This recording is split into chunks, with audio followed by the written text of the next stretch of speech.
All right, we've got a couple of loose ends to tie up. And so there's two sections we skipped during the course, and now we want to go back and cover them. There's sort of sections you don't really need to cover, but we've got a little extra time, and so with the leftover time, I'm going to cover these two sections, and I'm also going to do some review. So first off, let's talk about the sections we skipped. And so one of them is section, let me get the name of it here, it's 12.6, so it's quite earlier on in the book, and it's about cylinders and quadric surfaces.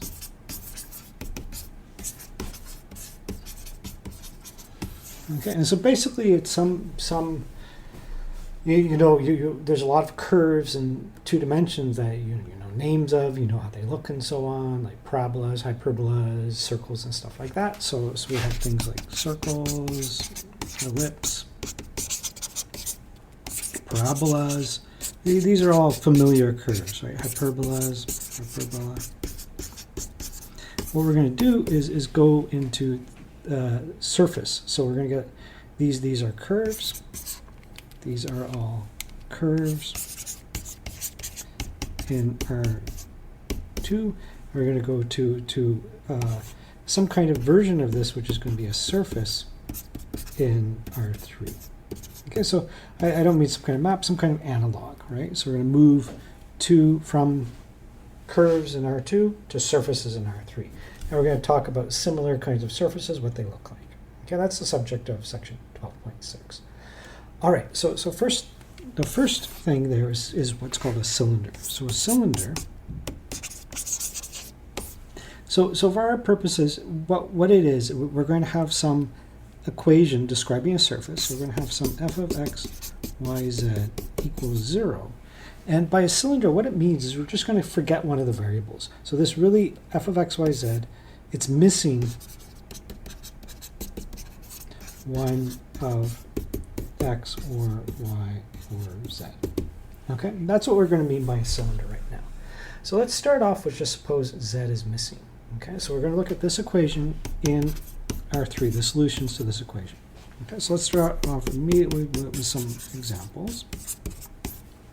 So x squared plus y squared is 1, the familiar unit circle, right? Oops, my plus looked funny. X squared plus y squared equals 1. This is the unit circle in R2, right? But as an equation in 3 variables, but if we looked for the solutions to f of x, y, z, so I'm throwing in a z there, but it's not going to appear in the equation.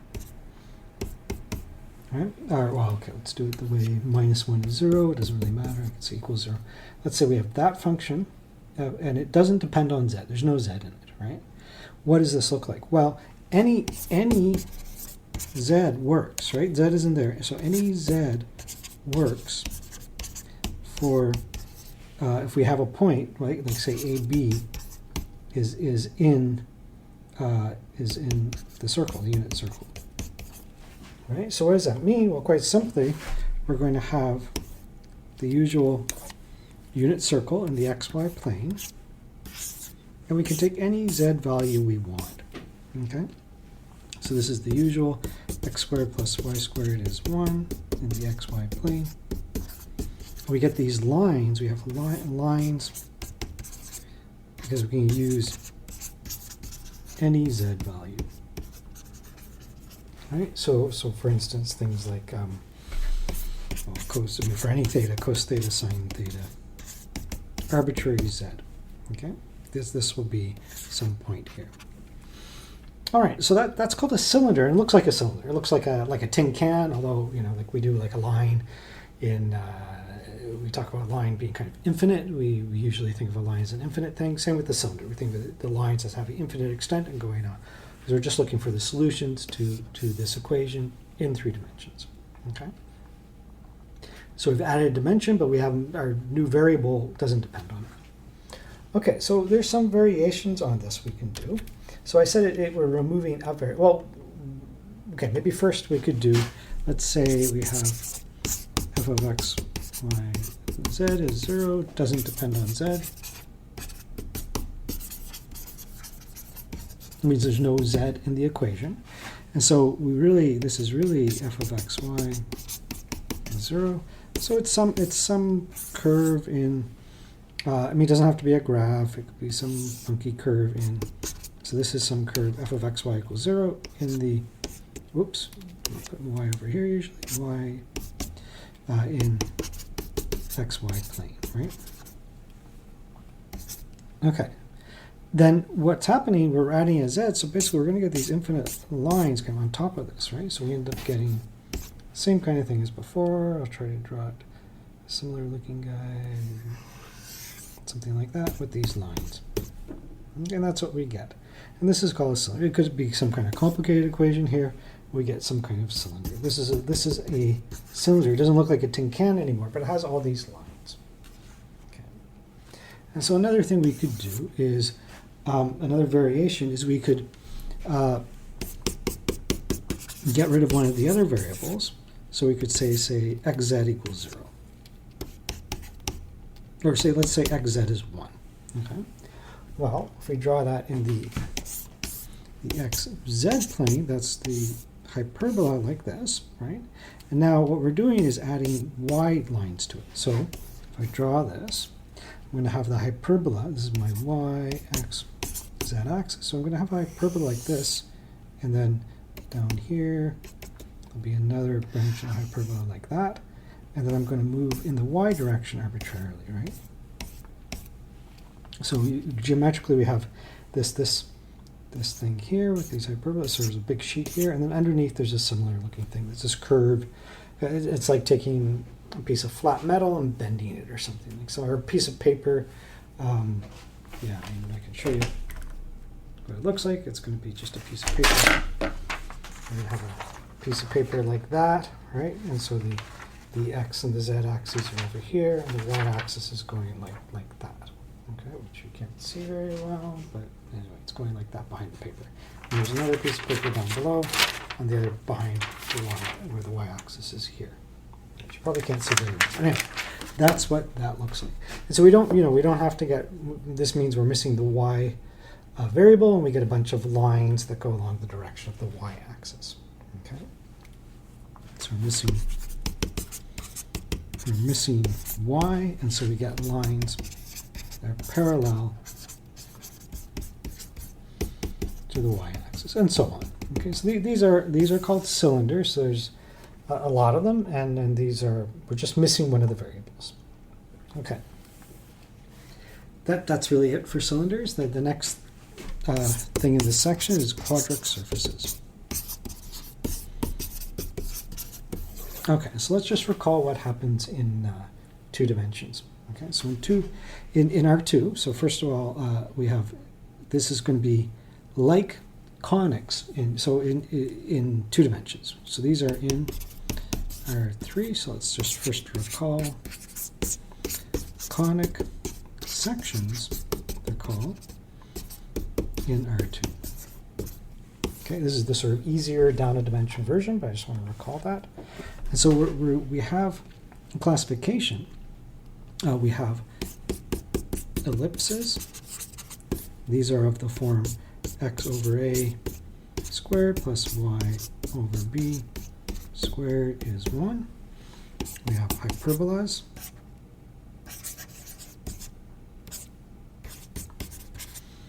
These are x over a squared minus y over b squared is 1. And then we have parabolas. Lastly, we have, and that's it. So circles are a special case of ellipses. Those are in there as well, where the a equals b. Parabolas are something like, we can say x. There's different ways to write it. Let's say x over a squared is equal to y. And that's all the possible parabolas. Okay, so maybe I'll just mention a equals b. Or, this goes to a circle. So circle is included in the case of an ellipse. So these are the possible conic sections. But really, more generally, we get anything from this. So there's a missing sort of theorem here. So given any equation ax squared plus bxy plus cy squared plus dx plus ey and f, I guess, the last guy is 0. We can geometrically move this to one of those equations. Okay, so any equation like this, we can rewrite this. And let me just show you a little bit where this comes from. So we can write this as xy1, that vector, times this matrix, and the matrix will be A, B over 2, B over 2, C, D over 2, D over 2, F will be here, and E over 2. Oops, that's looks like an F over 2, E over 2. We have a symmetric matrix, and we're going to have x, y, 1 is 0. This is the same equation. What you can do is change basis. You can always change coordinates. When we say coordinates, not basis. And you only need to use rotation and translation. That's enough. You don't need to use. By changing coordinates, specific rotations and translations, what you can do is you can kill all of these terms. You can get to one of the 3 standard forms up above.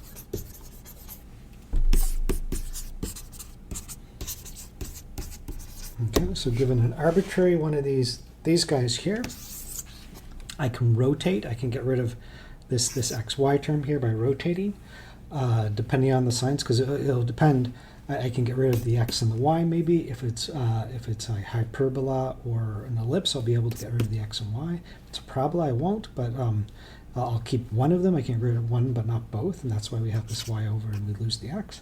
So I can simplify this equation using rotations and translation. There's a very specific way to do this, and it really is part of linear algebra. So this is something you do in linear algebra. It's not part of this course. We're not going to discuss it. But if you've done a course in linear algebra, you've probably already seen how to do this. It's an application of sort of quadratic forms or like Gram-Schmidt, things like that. Okay. All right, but anyway, let's not worry about how to do it. Just say we can do it. So we get an arbitrary guy like this, and we can make it look like one of these 3 ellipses, hyperbolas, and parabolas. Okay, and we're going to do the same thing in 3 dimensions now. So that's our recall of what happens in 2 dimensions now. So in R3, we have quadric surfaces. What do these look like? Well, there's some equation of the form ax squared plus bxy plus cy squared plus we need z plus dxz plus eyz plus let's say fz squared. So that's all the quadratic terms. Now I need terms of degree 2, so I also need terms of degree 1. So f, say g x plus h y plus fghiz.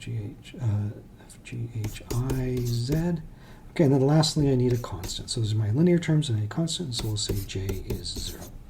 So any equation like this will give me a quadric surface. I mean, sometimes there's no solutions at all, or we get something degenerate like a pair of planes or something like that. But by making everything positive, we can get no solutions. But generally, it's going to be a quadric surface. And this is of this form. So I'll just mention this is x, y, z1 times a symmetric matrix times x, y, z1. And so using linear algebra again, doesn't care how big it is. This works in any dimension. We can change. We can do rotations and rotations. No, we don't need reflections. Rotations and translations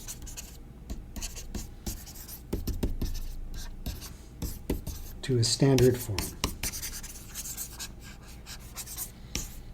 Okay, and the standard forms, there's more of them. Okay, so we're going to have more standard forms. Okay, so what are the standard forms? So I'm going to list them. There's a lot of them, and I'm going to list them, and They are not particularly, I'm just going to list them right now, and then we'll kind of look at some examples of these things. And I have them here, here they are. Okay, so the standard forms are, so they are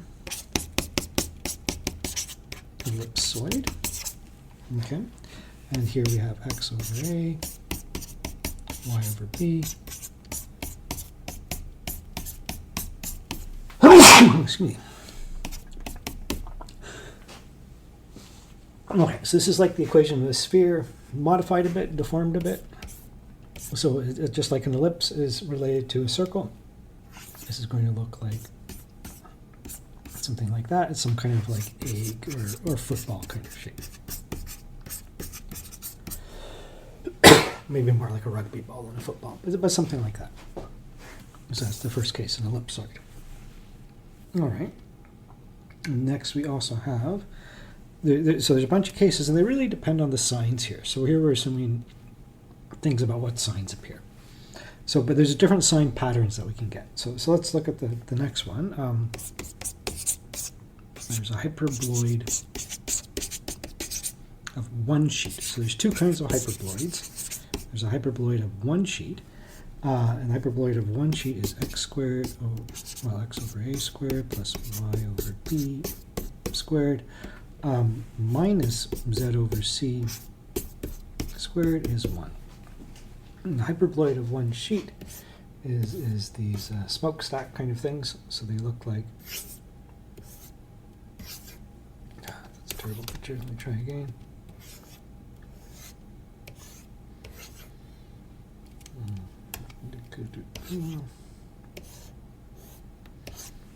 Okay, something like that. So it just kind of comes in and goes out like that, and it looks like a smokestack kind of thing, something like that. And so that's what it looks like.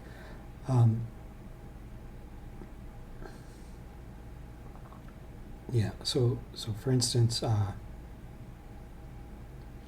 like if you see that if x and y are 0, there's no solution. So there's no solutions along the z-axis, right? Along the z-axis, you have x equals y equals 0, and that puts you on the z-axis, and there's no solutions to this, right? So you have something negative squared is equal to 1, right? So anyway, we'll look at these in more detail, some of them. So that's called a hyperboloid of one sheet. There's also a hyperboloid of two sheets. So the hyperboloid of two sheets is a different sign pattern. Okay, so here we have minus x over a squared minus y over b squared plus z over c squared is equal to 1. Okay, so we're not just taking the negative of that equation because the 1 hasn't changed sign. If we took the top equation and just multiply it by minus 1, we'd get the same surface, right? It wouldn't change the equation really. The solutions would be the same. But here, if we multiply by, we're changing the sign of the last number. So this is going to be a different shape, and what this guy looks like is something like this. Okay, so we have this kind of bowl thing above the xy plane and a bowl down below the xy plane. You can see again that z is 0, there's no solution, so we're missing the xy plane. A bowl above and a bowl shaped below, but these guys are going like a hyperbola. They're hyperbolic. Yeah. So that's called a hyperboloid of two sheets, and there's more. So the last one. Okay, let's do a cone. And then so cone is another possibility. This one is a bit degenerate because it has singular points. It's a cone point. But let's look at this one. This is z over c squared is equal to x over a squared plus y over b squared. Okay, what this looks like geometrically is we're going to have, we fix a particular value of z, we get an ellipse, and this ellipse is going to grow linearly. The radius is going to grow linear. So we have a cone like this, like an ice cream cone. Okay, that's exactly the kind of shape we get. All right. So we're almost done. We have two more cases to do. The next ones are the following. We have an elliptic paraboloid. Right, so this is going to look like z over c is equal to x over a squared plus y over b squared. And so this is like another kind of bowl shape, but more rounded. So what it looks like is something like a bowl like that. Okay, and you can see that the z is, if you look at the guy up here, say you set y equals 0, you're getting a pair of lines. It's going to factor into, right? Whereas here, you're setting, say, y equals 0, you get parabolas. Okay, so you're going to get parabolas in the xy plane, and you're also going to get parabolas in the zy plane. Okay, and that's why we get this shape. The cone, you see, we get lines. We set x and y are related by a constant. We're going to get some kind of line. So we take a slice like that. Look at one more left to do, and that is the hyperbolic paraboloid.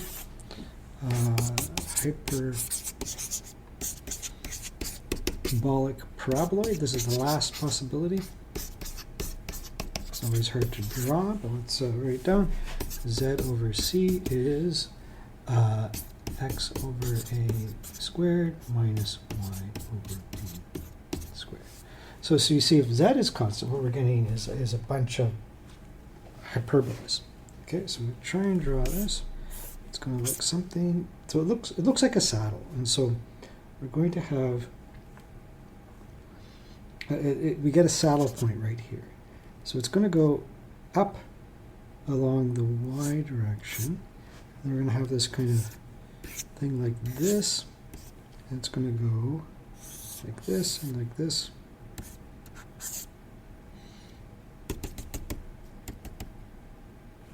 I guess we see these ones, and then we go in behind. Yeah, oh, that's not a bad picture. Okay, so we have a saddle point here at the origin. If we set z is a constant, we get a hyperbola, except when z is 0, then this will factor, and we'll have a pair of lines. So there's a pair of lines here, where z is 0, and then when z is non-zero, we get a hyperbola, and they kind of flip. All right, so maybe, yeah, let's do some questions. Okay, and so basically the questions are identifying these shapes. All right, and so let's take a look at some example of the kinds of questions you make. These are it. So you have a quadric surface. It looks like one of these. And there are some other possibilities, right? It could be you have no solutions or plain solutions or some kind of degenerate examples that we haven't discussed. But let's look at an example. So let's look at, example, z is equal to 4x squared plus y squared. Okay, and we're going to look at what the book calls is these traces. Okay, and so what we're going to do is set variables to a constant. We're going to draw the plots in a two-dimension, in 2D. All right, so that's what we're going to do, and that'll help us identify which one it is. Or we can just, we have the equation, we just look at the equations up above, but this is one way of, this also helps you get a picture of what's going on just very generally. So it's a useful technique, okay? So let's say, first off, we'll set z is some constant, okay? Then we're going to have our equation is going to be 4x squared plus y squared is some constant, okay? And so what we can do is divide by 4, so we get x squared plus y over 2 squared is k over 4. So this is an ellipse. Okay, we reduced it to the two-dimensional problem, and now it's an ellipse, but it's going to vary with k, right? So let's draw it in the xy plane. So it always goes kind of higher in the y dimension, right? So an interesting case maybe is k is 4. So when k is 4, we're going to get a 1 over here, and we'll have we're going to have a 2, something like this, 1, 1, minus 2. And this will be the case. K is 4, but k is z, so this will be 4. Okay, so what, and as you see, when we increase k, we're going to get bigger and bigger ellipses, and we make k smaller. Right? That's going to be the pattern. So that's k is 4. This will be something like z. 4 is z, maybe 5 is z, and so on. So these are the same as the level graphs that we drew before. It's exactly the same thing as the level graphs. All right, but it's helpful to think of these in at least 2, maybe 3 different ways. So we're going to do the same thing where we're going to fix, say, y to be a constant. So now let's fix y is some k. Then we're going to look at our equation. We have 4x squared plus k squared is z, because that's our original equation. And z was there. Yep, that looks good. And so we're going to draw this. We only have 2 variables left over. We got rid of our y, so we're going to draw that in the x, z plane. All right, and what does this look like? Well, z is going to, well, okay, maybe rewrite it just the other order to look a little more familiar. 4x squared plus k squared. So this is a parabola, right? This is a parabola where the height's going to depend on k. Okay, so k equals 0. We're going to have some parabola like this. This will be k, which is y equals 0, right? And then say y is 1, k is 1, maybe this is y. This is going to give us 4x squared plus 1, so it's going to be something like this, when y is 1, and so on, right? We're also going to have ones down here, right? It's going to be a bunch of parabolas like that. Sorry, yeah, let me get this correct here. K, this is always positive, right? So we're never going to go below, right? So we're going to stay above the x-axis. Okay, so that's another kind of picture. And now, in the other side, we can also fix z, or x equals k. And we're going to get a similar picture. I'm just going to kind of just sketch it here. We're going to have x is gone, so we have a y and a z, and it's going to look like parabolas again. I'm not going to worry too much what they look like. Some kind of parabolas like this. All right, so you have those 3 pictures to put together. When we put them together, what we're going to have is, you can see, I mean, I think the z one's pretty useful, but to show us we have these ellipses that get bigger and bigger, but then the y tells us kind of rounds out at the bottom. And so we're going to have something that will look kind of like this. And that's basically it. It's going to go up and up. We're going to have these ellipses like that. We're going to have parabolas like that. And this is my x, y, and z. So that's what it's going to look like. That describes the shape for us. And it's a, the name for it is parabolic ellipsoid. Where'd it go? Oh, elliptic paraboloid. So there's its official name. It is an elliptic paraboloid.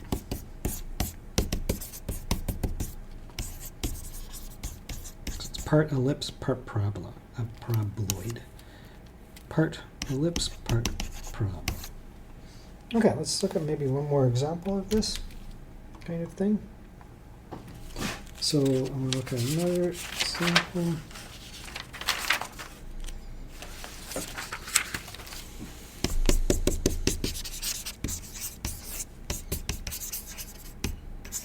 So identify x squared minus y squared minus z squared minus 4x minus 2z plus 3 equals 0. So this is a quadric surface.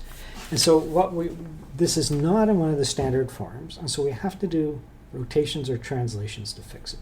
And so for this particular example, we just have to do some translations, and it's no more complicated than completing the square. Okay, so the solution is we're going to complete the square.